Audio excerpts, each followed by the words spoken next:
Donc, je vais vous parler, de témoignages, dans notre cas, de la projection et l'identification, des joueurs à leurs personnages, donc du point de vue de personnes qui ne sont pas dans le milieu, académique ou du soin. Nous ne sommes pas psychologues, nous ne sommes pas, heu on ne fait pas d'études en psychologie, on ne fait pas d'études, dans le domaine. On est juste des personnes qui aimons le jeu de rôle et qui sommes, curieuses, au sujet de tout ce qui est le soin et la les dynamiques qu'il peut y avoir, entre une personne, son personnage et comment à travers le jeu, on peut explorer des choses. Donc, à la base, pourquoi on s'est posé ces questionnements? Heu, Nous avons été, confrontés tous les 3, lors de nos parcours respectifs de joueurs et maîtres de jeu, à des situations où, on s'est rendu compte que, nos comment dire? Que nos personnages et nous-mêmes avions des points communs. Ou au contraire, en tant que maître de jeu, que, la personnalité de certains joueurs se retrouvait beaucoup ou alors en miroir dans les personnages, qu'ils incarnaient. Donc nous y avons été également confrontés en tant que personnes, qui ont eu une certaine, souffrance psychique. Heu, Nous avons tous les 3 traversé des épisodes dépressifs, des burn-out, des étapes de vie assez compliquées et nous avons également la particularité d'être tous les 3 neuroatypiques. Donc, au potentiel, pour les 3, troubles de l'attention hyperactifs pour les 3 et des soupçons, de de troubles du spectre autistique pour, au moins 2 d'entre nous. Donc notre volonté était d'explorer au travers du média ludique les différentes pistes qui s'ouvraient à nous pour, soit travailler sur nos difficultés personnelles, soit, proposer, aux autres des pistes pour qu'eux travaillent sur ces difficultés. Donc déjà, on va commencer par un petit point. Qu'est-ce que c'est que cette, fameuse, projection dont je vous parle? Alors, qu'on soit bien clair, je vous ai pris la définition non, j'aurais pas dû cliquer. Je vous ai pris la définition de Wikipédia, qui est pas forcément la plus exacte, la plus juste, mais c'est pour qu'on ait au moins des mots communs, que quand je vous parle de projection ou d'identification, on soit d'accord qu'on parle tous de la même chose. Donc, la projection en psychologie, ça va être, le fait chez un sujet de transporter un élément de sa psyché en interne vers le monde extérieur, dans un objet ou dans une personne. Donc, par exemple, on va avoir des actes de création projective. Donc, par exemple, un peintre qui va peindre son autoportrait, c'est pas réellement lui qu'on a en face, mais il met une partie de lui dans son tableau.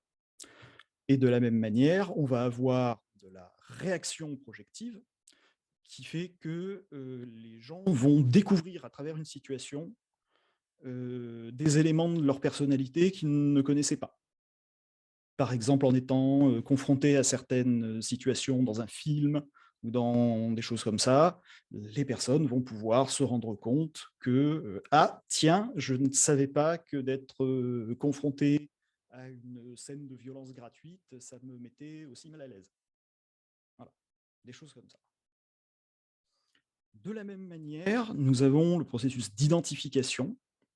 Alors, il y en a une définition en psychanalyse qui est le fait de se reconnaître dans une caractéristique ou dans une personne extérieure à soi, qui revient à peu près à la même chose que la définition de projection, si on est un petit peu laxiste. Mais nous, ce qui nous a intéressé ici, c'est l'identification dans le domaine littéraire et cinématographique, puisque ce sont des éléments dans lesquels on va puiser justement pour faire du jeu de rôle. Donc l'identification, dans ce cas-là, sert à décrire une relation psychologique entre le lecteur d'un roman et le personnage du livre, ou un spectateur dans le public et un personnage à l'écran. Dans les deux cas, lecteur et spectateur se voient dans le personnage de fiction, s'imaginent à sa place. On remarque que cette notion est transversale, donc elle concerne à la fois la psychologie et plus ou moins toutes les formes de narration en fait, et d'art. Donc un film, une pièce de théâtre, on peut s'imaginer au milieu d'une foule peinte sur un tableau, ou à la place d'un personnage de jeu vidéo, mais dans le cas du jeu de rôle, on s'imagine encore plus à la place de son propre personnage, puisque c'est l'avatar de nous-mêmes en fait. Et enfin, on sera plus facilement enclin à éprouver de l'empathie pour un personnage auquel on s'identifie, dont on partage des traits communs, des valeurs communes, des éléments de parcours qui sont en écho avec soi-même. On s'imagine plus facilement ce qu'il vit, ce qu'il ressent, alors qu'au contraire, il sera plus compliqué d'éprouver de l'empathie pour un personnage qu'on va détester. Si je vous dis Hannibal Lecter, c'est peut-être pas la première personne à laquelle vous vous identifiez quand vous regardez Le Silence des agneaux. Cependant, il y a aussi certaines œuvres qui vont être un petit peu plus subversives en faisant, en jouant sur le fait d'avoir de l'empathie pour des personnages d'ordure en fait. Si vous prenez par exemple The Devil's Reject de Rob Zombie, on suit le parcours d'une famille de psychopathes cannibales, et à côté de ça, on ressent de l'empathie pour ces gens qui sont une famille, et on n'a pas envie qu'il leur arrive des ennuis, en fait. Même si ce sont des fous furieux dangereux qui tuent toutes les personnes qu'ils rencontrent. Donc, à côté de ça, il existe déjà des outils pour réfléchir sur ces projections qui ont existé à travers le temps. Donc, alors, ils ne sont pas forcément dans l'ordre chronologique, mais on va retrouver le tarot. Donc, le lecteur de cartes va raconter une histoire à la personne qui vient consulter et qui va y entendre plus ou moins ce qu'il veut entendre par effet Barnum. De la même manière, il y a le Yejing, qui est un ouvrage divinatoire chinois qui date de plusieurs millénaires, qui contient de courts paragraphes assez vagues qui sont sculptés dans des formes géométriques au sol, dans de la pierre, et on jette des tiges de fleurs qui, en fonction de dans quel sens elles tombent, de quelle manière elles tombent sur la sculpture, vont permettre de choisir quel est le petit commentaire qu'il faut lire et de quelle manière il faut l'interpréter. Et là aussi, on s'en sert pour se projeter et s'imaginer comment l'avenir va se passer, sans que forcément ça se réalise, mais on va projeter une image dans laquelle on va se reconnaître. De la même manière, donc, il y a le method acting. Sur ce point-là, on connaît des gens comme Paul Newman, Al Pacino, Marilyn Monroe, Marlon Brando, et plus récemment Christian Bale, qui en sont assez adeptes, qui revient en fait à ce que l'acteur qui veut réaliser la performance la plus crédible possible devienne littéralement le personnage qu'il va incarner. S'il doit jouer, je ne sais pas, un obèse qui passe ses nuits dans un bar, eh ben, il va prendre du poids, il va aller passer ses nuits dans des bars, à boire de la bière, être complètement saoul, Et au moment de tourner le rôle, il aura un personnage le plus crédible possible, puisqu'il sera littéralement ce Daniel, personnage. juste, il y a ton micro qui... On a des petites variations de son. Ah, Il y a alors, des moments où on t'entend un petit peu moins fort, du coup, je te le fais remarquer. d'accord. Alors, attendez, je vais essayer de régler ça. Je vais me rapprocher un petit peu du micro, déjà, tout simplement. Ça devrait aider. C'est parfait. Donc, il faut prendre en compte le fait qu'il y a une petite controverse autour de cette méthode d'acting, sur le fait qu'elle peut avoir des effets délétères à long terme sur la psyché des acteurs, s'ils ne savent pas vraiment bien compartimenter entre eux-mêmes et le personnage qu'ils incarnent. Enfin, dans les médias plus récents, on a le jeu vidéo, qui permet également d'incarner un autre personnage. Donc, celui-ci peut être défini à l'avance et le plus neutre possible pour que tout le monde puisse s'identifier dedans. On va penser à Link dans la série des Zelda, qui est vraiment le plus lisse possible pour que n'importe qui puisse se mettre à sa place. Ou alors on peut le créer de toutes pièces. Donc le personnage du Dovahkiin dans Skyrim, on a littéralement un outil pour créer à quoi il ressemble, ses forces, ses faiblesses au départ du jeu. Ou alors se retrouver avec des personnages déjà existants, qui ont déjà une histoire, et qui vont être, pour lesquels on va avoir plus ou moins d'empathie. Si vous jouez à GTA V, vous n'allez pas avoir le même ressenti en jouant Trevor, qui est le psychopathe de service qui casse des têtes à coups de batte de baseball. Et si vous jouez à The Witcher, vous incarnez un personnage dont le surnom est littéralement le boucher, mais auquel on s'identifie beaucoup plus facilement parce qu'il a des vrais questionnements sur la morale, sur est-ce que ce qu'il fait est bien et sur l'utilité de, de son action, en fait. À côté de ça, on a également, du côté des psychothérapies, le psychodrame, qui permet de faire une espèce de petite scénette de théâtre d'improvisation, où les autres acteurs vont être ou des comédiens formés ou des thérapeutes pour confronter un patient à ses problématiques réelles. Euh, Ça va être des problématiques sociales, ça va être des problématiques d'interaction au sein de la famille, des choses comme ça. Et enfin, on arrive à notre sujet qui nous intéresse, à savoir le JDR. Donc, je vais vous lire rapidement 3 témoignages qu'on a récupérés. Donc, ils sont anonymisés pour des raisons assez évidentes, mais il y a quand même, alors je vais passer sur certains points, hein, vraiment je vais vous faire l'essentiel. Le premier, on va l'appeler la résolution ciblée. Donc, alors je vais commencer à vous lire l'interview. Salut, dans la catégorie challenge de développement choisi, j'ai mis longtemps à repérer chez moi une très forte aversion à la perte. Une partie jouée en play to lose jusqu'au boutiste m'a reconnecté avec plein de super émotions de jeu, y compris anciennes sur Toulouse. J'avais eu d'autres challenges de développement par le JDR, donc perso à contre-physique ou à contre-personnalité, mais ça n'avait jamais été aussi bouleversant. J'ai explosé cette aversion à la perte façon puzzle en à peine 2 heures de jeu.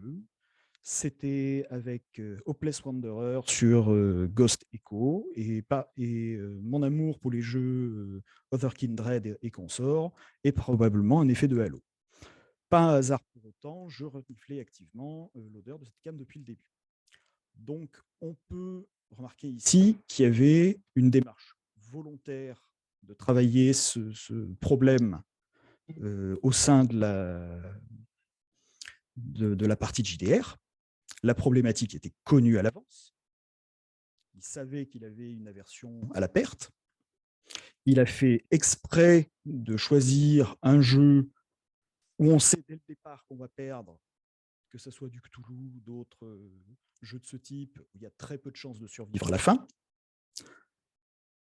Et le choix du jeu de rôle, parce que c'était un cadre contrôlé et rationnel, avec un et on a eu très rapidement, chez cette personne, un impact très positif en appel une session de jeu.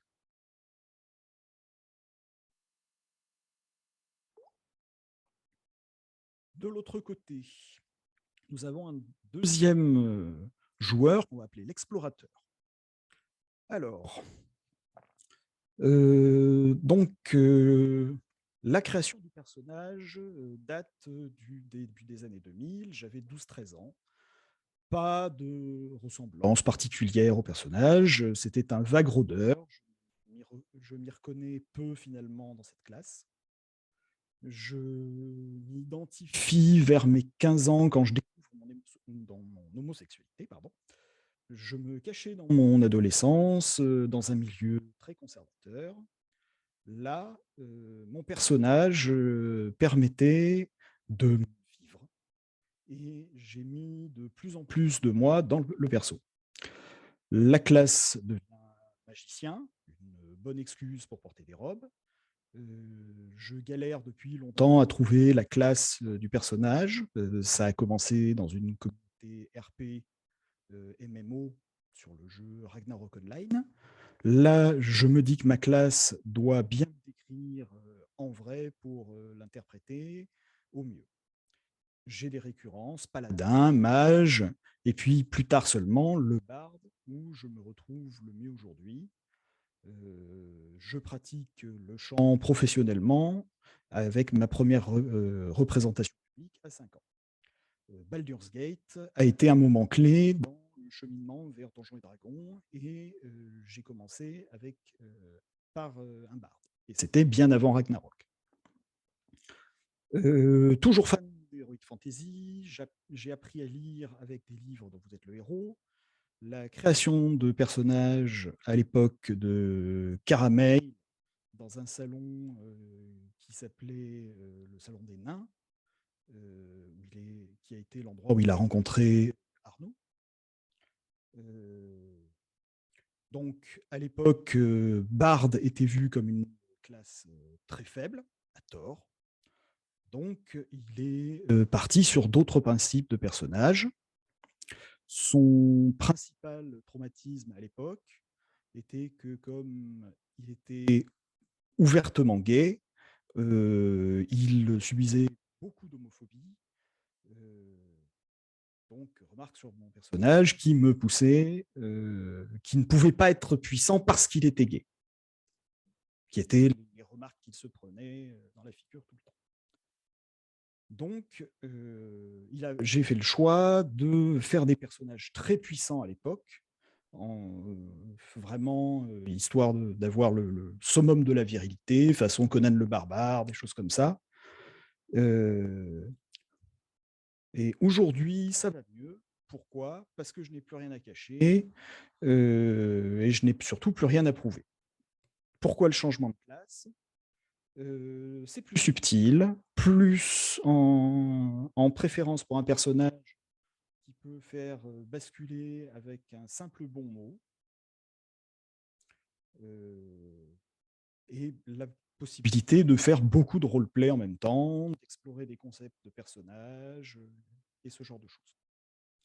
Et depuis, il s'est mis, comme il a atteint le point où il est suffisamment à l'aise avec son personnage de barde, maintenant il est prêt à explorer d'autres pistes. Donc là aussi, on va reprendre un petit peu le slide. Il a mis longtemps avant de s'identifier à ses personnages. C'est en concordance avec la découverte de son identité sexuelle et en opposition avec un milieu très conservateur. Il fait toujours des personnages très puissants et bourrins au début en réponse à l'homophobie. Et puis, sa préférence pour des personnages plus subtils ressort à partir du moment où il n'a plus rien à cacher, plus rien à prouver, et que pour lui, être homosexuel n'est plus une honte, et qu'il en joue comme il peut jouer du fait que son personnage a la tchatch, là où lui aussi a la tchatch.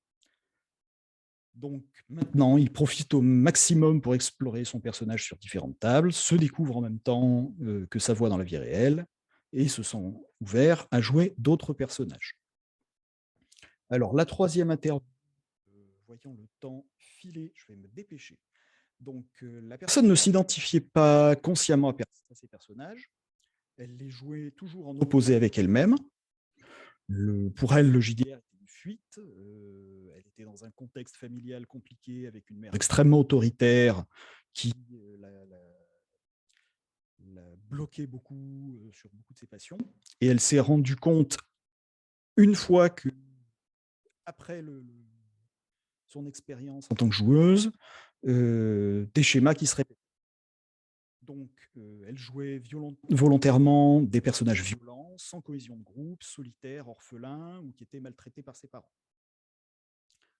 Une fois qu'elle est devenue MJ, par la suite, par plaisir de raconter des histoires, elle a commencé à utiliser des outils de sécurité émotionnelle pour assurer le bien-être de ses joueuses et éviter des sujets trop sensibles ou pouvant les blesser. Donc, tout ce qui va être. Elle n'a pas d'outils fixes et officiels comme la X-Card ou des choses comme ça, mais ce sont des choses convenues entre elles. Et actuellement, pour elle, ce qui auparavant était une fuite est désormais un loisir qui lui permet une évasion entre amis. Donc maintenant, on va partir de 2 cas pratiques à la même table. Alnia et Alexandre. Alors, ça va aller assez vite, vous allez voir. Donc, d'un côté, on a un personnage avec un choix projectif et thérapeutique délibéré du joueur. Cette personne est à une période charnière pour elle. Elle vient de faire le énième burn-out de sa carrière et elle veut changer d'orientation et veut explorer diverses pistes. Le joueur a un trouble anxio-dépressif récemment diagnostiqué, TDAH et HPI. Enchanté, c'est moi. De l'autre côté, nous avons le personnage d'Alexander, donc qui est une projection inconsciente de la joueuse. Ce n'était pas voulu de faire un personnage comme ça. Elle, au contraire, veut s'échapper, explorer, s'amuser. La joueuse, elle, a également de nombreux diagnostics, dont HPI, TDAH, dépression, troubles anxieux généralisés, anxiété sociale, agoraphobie. Le tableau de chasse est encore long, mais on va abréger. Donc, Alnia joue joue un personnage de garde prétorienne, fervente religieuse, très stricte, très psychorigide, on va dire, presque, qui est perdu dans un monde qui n'est pas le sien, qui a traversé les univers pour arriver ailleurs, et qui est en recherche de but, qui pense avoir été abandonnée par sa déesse, qui est confrontée à de nombreux questionnements sur elle-même, et qui a besoin de s'affirmer, d'avoir du contrôle pour répondre à son besoin de protéger tout le monde.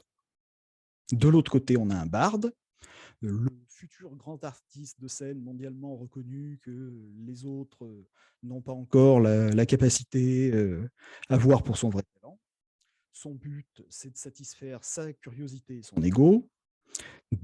Et dès qu'on lui pose des questions sur son passé, il est évasif, il va éviter toutes les questions, et si quelque chose ne va pas, le problème, c'est pas lui, c'est les autres.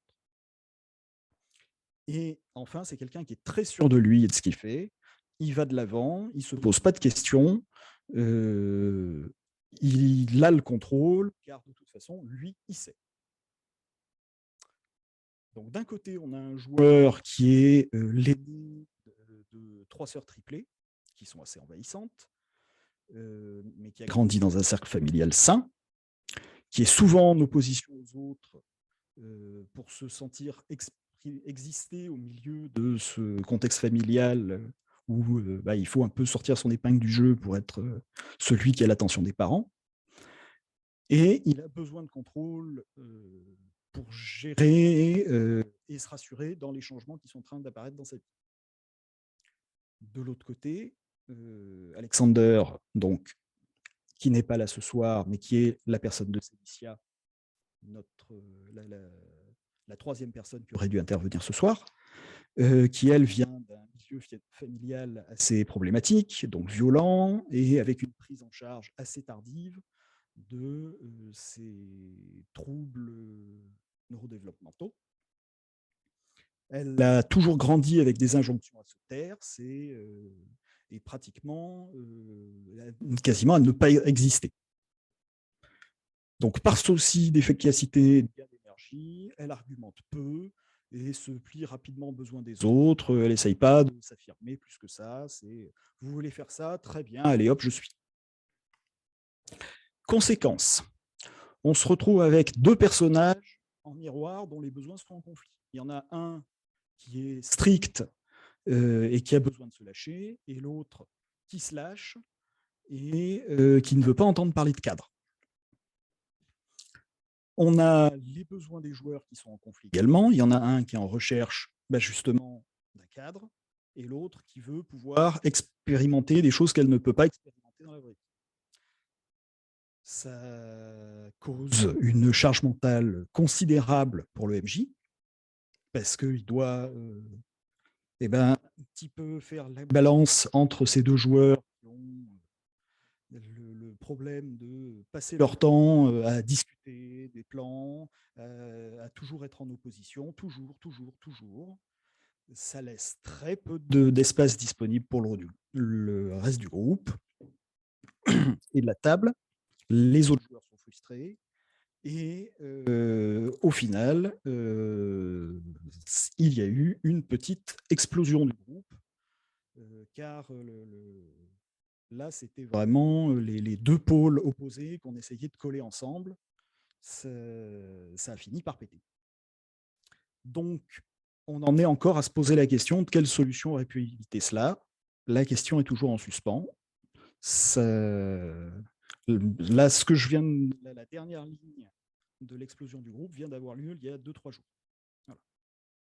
Donc, c'est quelque chose qui est à prendre en compte, parce qu'on a beau avoir des outils de sécurité émotionnelle, on a beau avoir